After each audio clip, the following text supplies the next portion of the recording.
Well, welcome to our Devos this week, and we are glad that you're here. And we got a special week of discussion for you, and we're going to be talking about angels. You know, angels, the subject of angels in the spiritual realm, there's a lot of misunderstanding around the subject of angels, and we're not going to cover all of it. We're going to do some deep dives on some specific things, but what I think it's going to do is it's going to really kind of draw your attention to the spiritual life that God has called all of us to have. So the first thing I want you to know about angels as we jump right into this week is angels are innumerable.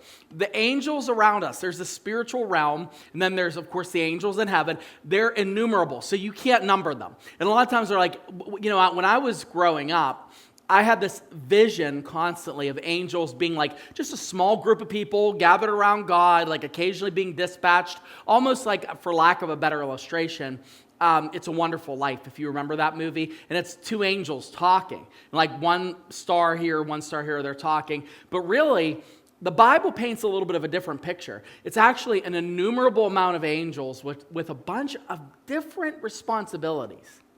There's a little bit of a glimpse that we have into this in the Old Testament in Daniel. Okay, in Daniel chapter 7, verse 10, God allows Daniel to have a vision of heaven and a vision of, the throne of God, and it's this unbelievable, incredible vision with all this imagery and this beautiful scene. But here's what it says. It says, a stream of fire issued and came out from before him. He's referring to God, the Ancient of Days.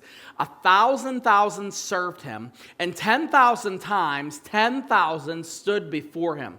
The court sat in judgment, and the books were open. Now, we can get into really heavy on what a lot of that stuff means, but what I want you to pay attention to is this.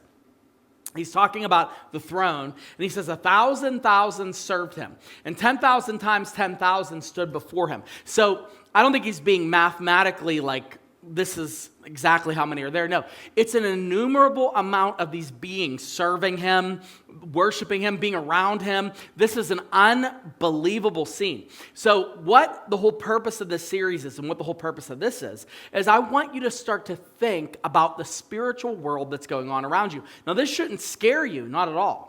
But what it should do is you have to recognize that the stuff that we do a lot of times that we kind of take for granted, we're like, I don't want to read my Bible today. I don't want to pray today. I don't feel like connecting with God. You know that there's a spiritual dimension that we tap into when we pray. And that there's this spiritual side of life that we can't see.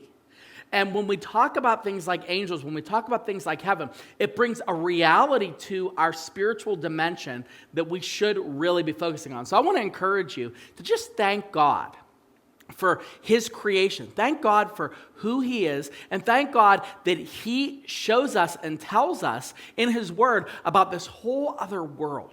Your life, our material life, yes, it's important. But there's other things going on than just this, and that's okay. It's a good thing for you to know that, because it really helps you to maintain your perspective when things in this world don't go the way that you expect. Always remember, there's something more going on here. There's a God in heaven that we know and that we love, and that God is up to mysterious things that sometimes we can't even fathom. So that's angels. They're innumerable. They're on this planet with us, a lot of them, and it's an exciting journey to know that God is working through these beings.